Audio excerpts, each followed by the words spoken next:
representar é uma arte.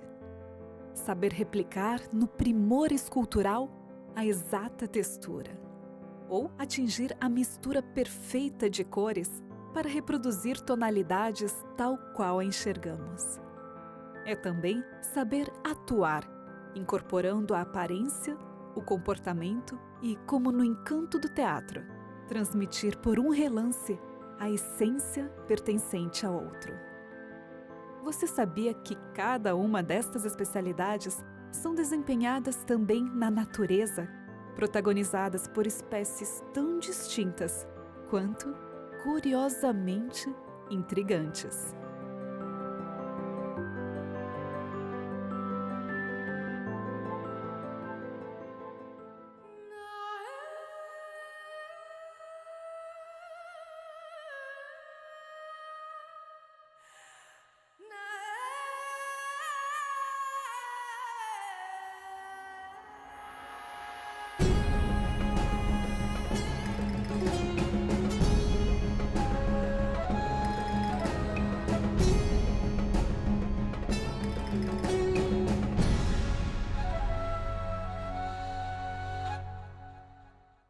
Em 1848, o naturalista Henry Bates veio ao Brasil e Henry Bates ficou 11 anos na Amazônia, fazendo expedições, e nesse período que ele ficou observando e coletando animais e plantas, Henry Bates observou que havia animais que imitavam outros animais.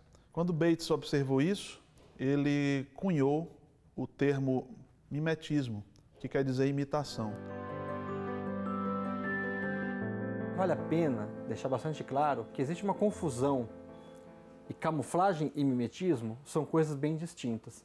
Então, no vocabulário popular se usa sempre a palavra mimetismo, né? O animal mimetiza a planta, o bicho-pau ele imita um galho. Tá certo, ele imita, mas do ponto de vista científico são fenômenos distintos. O mimetismo ele se diferencia da camuflagem porque o mimetismo há uma imitação de outro ser vivo. Um ser vivo imita outro ser vivo para obter uma vantagem de sobrevivência. Enquanto que a camuflagem, o objetivo é diferente, é se esconder, não é imitar ninguém, no máximo imitar um ambiente. Então, por exemplo, um bicho-pau que parece um pedacinho de galho, para qualquer predador eventual, ele não será reconhecido como um inseto, será visto como um pedaço da floresta. Ele imita um graveto com perfeição, a textura, a cor, e as suas patas são semelhantes a gravetos menores que brotam do corpo. O interessante do mimetismo e da camuflagem é que o animal não tem que imitar outro ser vivo ou imitar o seu ambiente apenas do ponto de vista físico. Ele precisa imitar também do ponto de vista comportamental. No caso do bicho-pau, se você assopra ou se o vento passa, ele vai se mover da mesma maneira que os galhos se movem. Então, como que pode? Ele não está pensando nisso, o animal não pensa. Isso tudo é instintivo. Existem muitas mariposas com mimetismos e camuflagens as mais impressionantes. Uma delas é uma mariposa que as asas imitam cabeças de cobra, cabeças de serpentes. Quando ela fecha as asas, fica como duas cabeças de serpentes paralelas, e qualquer predador que tente se aproximar da mariposa vai ver duas serpentes, se assusta e não se aproxima. E olha como a coisa é perfeita, assim. A mariposa que imita a vespa. Ela não tem como morder, porque mariposas não têm mandíbulas, né? Assim como borboletas, mariposas só têm uma trombinha, né, em forma de canudinho, ela só consegue sugar líquidos, então ela não pode morder como uma vespa poderia. E também não pode ferroar como uma vespa ferroaria, que é o que realmente dói, é a ferroada, né, da vespa, pelo ferrão. Porque a mariposa não tem ferrão. Então, além de elas serem perfeitamente imitadoras de uma vespa, algumas mariposas, quando você pega na mão, elas começam a mover o abdômen, fazendo um movimento como se fosse ferroar o predador, né? Ou no caso, uma pessoa que manipule.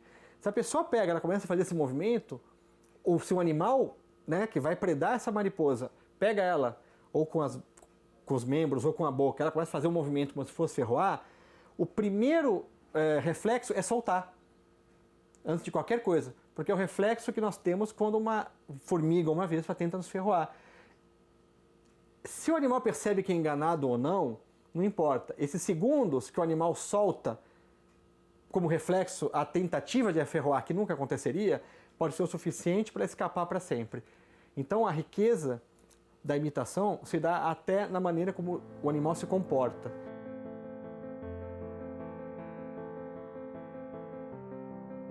A gente costuma ver algumas mariposas que elas têm desenhos muito bem feitos nas suas asas, imitando olhos de pássaros, principalmente olhos de coruja. A coruja é um predador, uma ave carnívora, e ela ataca muitos animais. Então, alguns animais que são predadores de mariposas, ao verem a mariposa com as asas abertas, apresentando esses desenhos, ele confunde facilmente com o rosto de uma coruja e se assusta e foge, porque a coruja é uma ameaça para ele. Alguns insetos, principalmente mariposas que imitam folhas, chegam ao nível de detalhe de imitar também o tipo de folha de uma determinada espécie de planta que, quando cai da planta e resseca, ela se enrola. E ela também imita o enrolar da folha. Várias espécies de louva-a-Deus, um insetinho bem conhecido, só que a gente conhece ele como um insetinho verde. E o louva-a-Deus ele é um predador muito voraz, come vários outros insetos, alguns bichinhos da mata. Então o louva-a-Deus ele se protege, se camufla. Aquele típico louva-a-Deus verdinho, ele já é uma espécie de camuflagem para ele se proteger tanto de predadores como se esconder das presas e surpreendê-las com mais facilidade, no meio de uma vegetação verde, evidentemente. Mas existem outros tipos de louva-a-Deus com outro tipo de camuflagem, como o louva-a-Deus que ele imita as pétalas de uma flor. Uma flor que tem pétalas rosadas ou lilás, por exemplo, ele vai mostrar o corpo imitando essa flor. É muito interessante.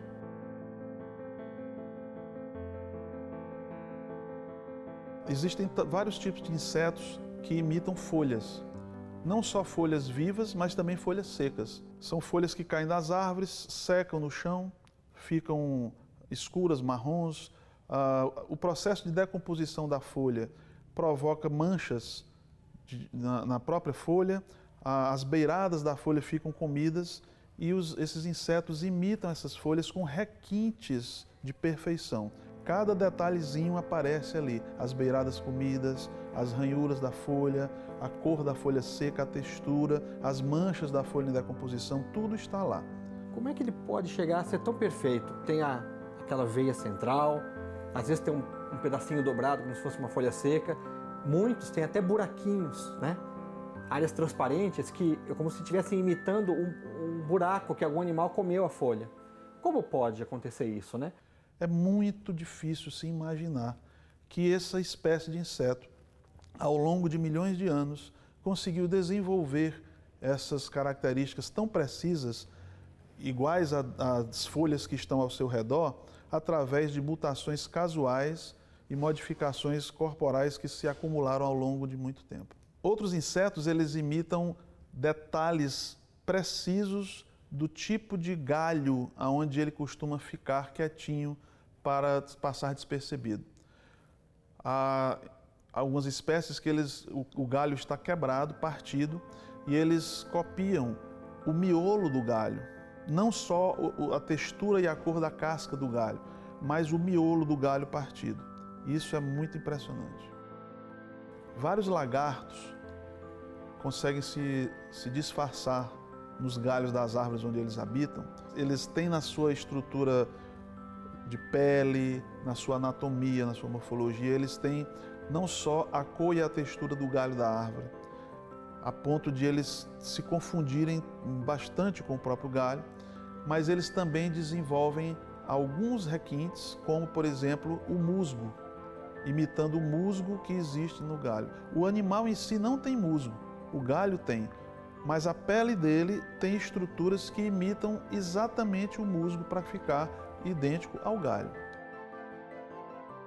Existem casos, entretanto, como é o caso de alguns lagartos, como os camaleões e várias espécies de animais marinhos, como polvos, as sépias, outros organismos marinhos também, onde a camuflagem ela atinge um nível superior.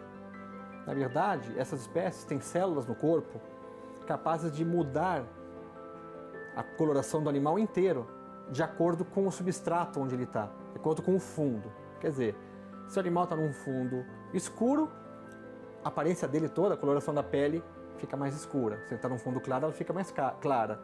E às vezes, como no caso de algumas espécies de camaleões e de algumas espécies de polvos, não é só a cor que fica mais clara ou mais escura, mas o padrão também. E essa camuflagem funciona de duas maneiras. No camaleão, por exemplo, obviamente que ele está camuflado, ele está verde contra um fundo cheio de folhas, protege ele contra seus predadores. Camaleões são lagartos que podem ser comidos por animais maiores. Mas eles também são predadores de insetos. Então isso também propicia que ele chegue muito próximo da sua presa para poder capturá-la. Mesmo caso dos polvos. Os polvos podem se proteger dos animais, né? Peixes maiores, até dos humanos que os caçam. Mas o polvo é um predador, né? As sépias são predadores, então elas podem chegar próximos dos organismos que eles vão caçar, também disfarçando sua cor. Se eles estivessem lá no oceano e com um monte de predador atrás, eles são a comida preferida de muitos deles, e se não tivesse tudo isso funcionando, eles simplesmente já teriam sido extintos. Mas não, eles têm 4 diferentes estratégias de mimetismo e camuflagem. Então, de repente, no meio ambiente, eles encontram ali uma rocha, eles imitam a cor da rocha.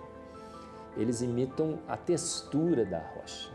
Quando tem odor, eles imitam o odor do lugar. Porque se eles estão se camuflando de alga, eles imitam o movimento das algas. E são 4 sistemas que têm que funcionar sincronizadamente. E tem que funcionar rapidamente, não pode ficar esperando. A cor vem primeiro, depois vem a camuflagem de forma, depois vem a camuflagem de textura, de odor. Não, você tem que ter tudo aquilo lá quase que instantâneo. O predador se aproxima, eles mudam de cor, de textura, tudo quase que instantaneamente. E encostam numa rocha, numa planta. E a gente vai ver isso, como que funciona do ponto de vista químico, atômico e molecular, é espetáculo. É um jogo de ótica, um jogo de corantes, um jogo de sinais elétricos, é uma central multimídia coordenando tudo isso. E dispara uma série de impulsos elétricos, impulsos químicos, físico-químicos, físicos, e o bicho instantaneamente se transforma numa pedra. E tudo, não tem nada que não diga que aquilo ali é uma pedra mesmo. Todas as características de uma pedra, todas as características de uma alga. É isso que a gente chama de complexidade irredutível, uma complexidade que não dá para diminuir. Não dá para imaginar que aquele bicho, lenta, gradual e sucessivamente, adquiriu primeiro a camuflagem de cor, depois a camuflagem de textura, depois a camuflagem de forma, o mimetismo e tudo mais. Teria que estar tudo presente desde o início. Do ponto de vista evolutivo, que demora milhões de anos para a mudança acontecer, são tantas mudanças no sistema visual, no sistema muscular, no sistema fisiológico geral, no sistema nervoso, no sistema de cores, de pele, dos cromatóforos e tudo mais, que tudo isso tendo evoluído a partir de mutações casuais ao longo de milhões de anos, milhares e milhares de mutações selecionadas por um ambiente que está em constante mudança, isso é matemática e cientificamente impossível.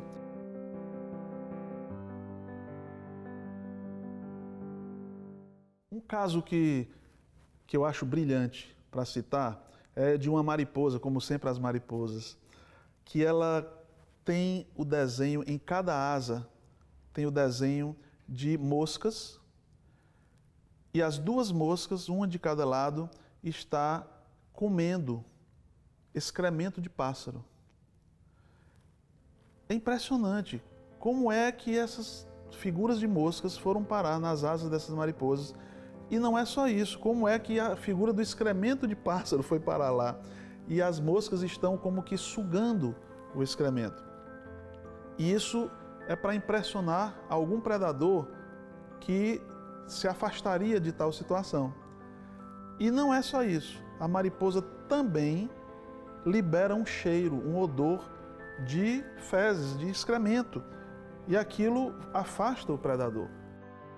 Como que organismos, né, e vamos pensar em animais, que são os exemplos mais conhecidos, como organismos tão diferentes que não são aparentados podem convergir para se tornarem tão iguais.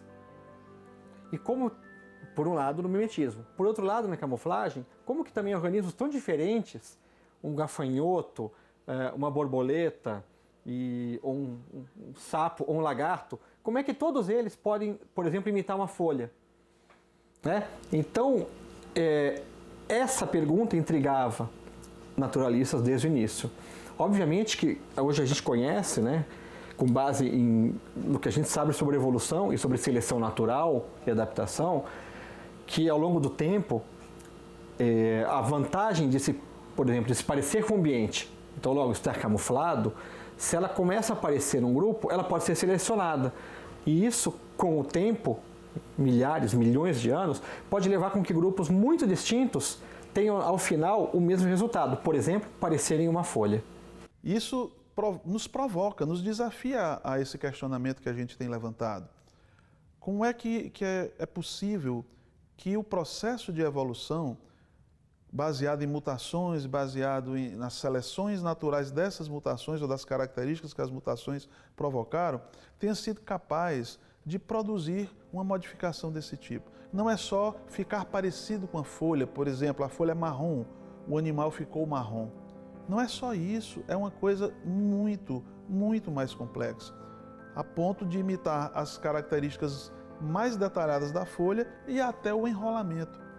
Então, para que esse animal tenha conseguido, do ponto de vista da evolução, ter produzido essas mudanças, ele teria que ficar neste ambiente, um ambiente intacto, sem mudanças, para que os fatores daquele ambiente influenciassem as mutações e selecionassem as características dessas mutações de forma cumulativa, até que elas, todas acumuladas, produzissem uma folha com esse nível de detalhe e até enrolado. Nenhum ambiente fica tempo suficiente intacto dessa forma. Quem é estudante de química e quem trabalha com isso sabe que pigmentos são moléculas altamente reativas. São moléculas que têm estruturas que conferem a essas moléculas uma grande instabilidade. Por isso que elas são pigmentos. Eu fico pensando no grande problema evolutivo que seria você guardar, você compartimentar, você isolar esses pigmentos responsáveis por uma determinada coloração, de modo que eles não sofressem nenhum tipo de reação secundária que levaria a uma perda da propriedade de ser pigmento. E se o organismo utilizasse apenas um tipo de pigmento, já seria um problema. Agora ele tem uma série de pigmentos com classes químicas totalmente diferentes, cuja a maneira de você preservar o pigmento A, às vezes é totalmente oposta e contraditória a você preservar o pigmento B, e o mesmo organismo conserva os dois. Então, do ponto de vista químico, você criar as condições para a preservação de pigmentos ao longo de todo um processo evolutivo, de modo que estruturas surgiram gradualmente ao longo do tempo, do ponto de vista químico, para mim, isso é impossível. Há espécies de cavalos marinhos que habitam no meio de corais e eles imitam os corais com muitos detalhes, inclusive não só a cor, mas o seu corpo tem a textura dos corais com alguns grânulos que parecem pólipos, imitam com perfeição os pólipos de corais. Nós temos o peixe-pedra, por exemplo, que ele imita uma rocha de fundo de mar, mas não só a rocha, e sim os pedacinhos de algas e outras coisas que ficariam pregados na rocha. Ele imita tudo isso para passar despercebido para as suas presas. Além dessa característica química de serem altamente reativos e necessitarem uma determinada acomodação específica, um ambiente específico para a estocagem, o fato desses pigmentos produzirem características, produzirem formas específicas em um determinado ambiente, nos mostra o quanto eles foram projetados para desempenhar aquela função. E existe um exemplo que nós consideramos o exemplo modelo. Tem outros, mas esse supera todos. Em que uma mosquinha, ela tem nas suas asas, em cada asa, o desenho de uma aranha.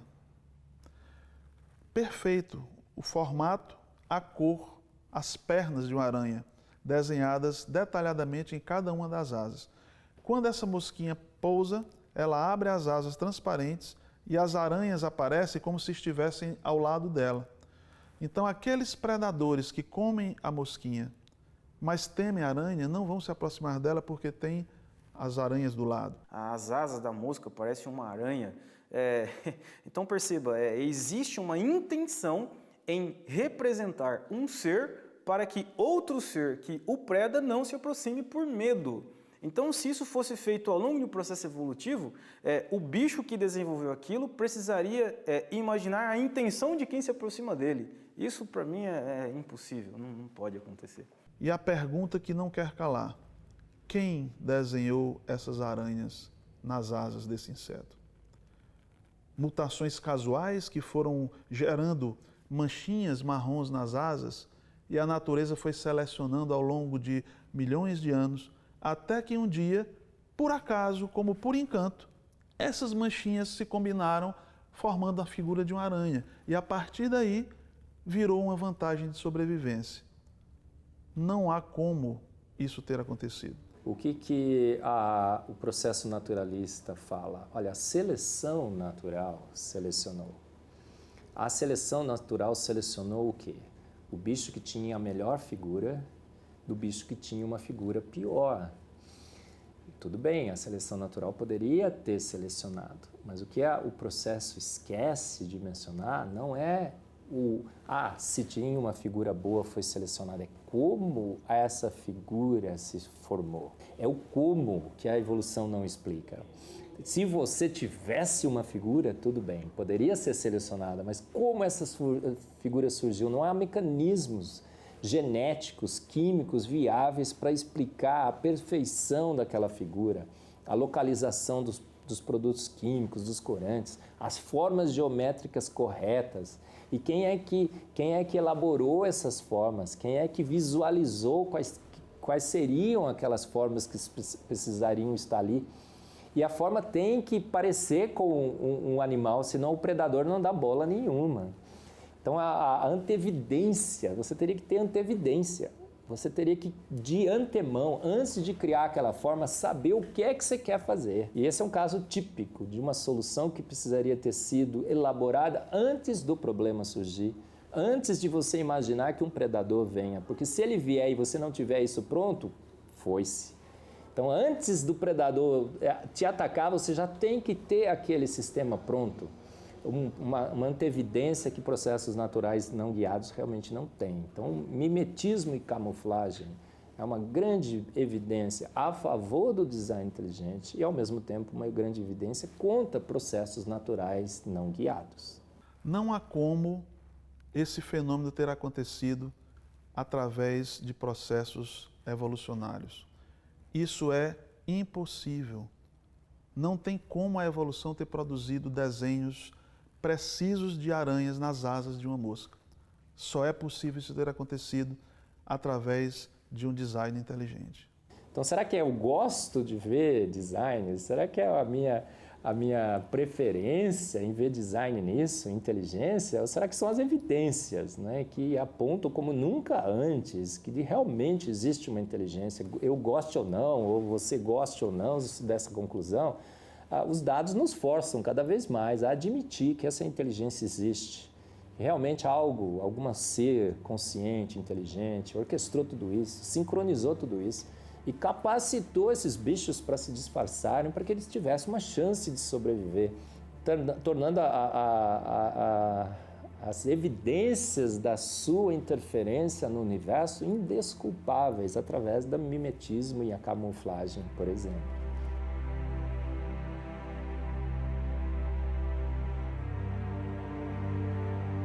Como o bicho-pau que, tal qual bom ator, incorpora até o balançar do graveto. Como o cavalo marinho que leva esculpidas em seu corpo nuances dos corais onde habita. Nas mariposas que têm pintadas em suas asas cores e formas que instigam a imaginação, nossa e de outros seres que delas se afugentam. Na aparente natureza morta de uma folha de outono tão viva em sua arte. No louva-a-Deus que veste a mais bela e perfeita fantasia de flor por nós já vista. seja para se esconder ou surpreender, em cada um destes recursos do reino animal, a sofisticação e incrível riqueza de detalhes nos fascina. E por serem protagonizados por aqueles que consideramos irracionais, é impreterível refletir: seria tudo isso destituído de intencionalidade? Ou uma razão maior orquestrando cada um destes processos como uma criativa, colorida e multiforme sinfonia?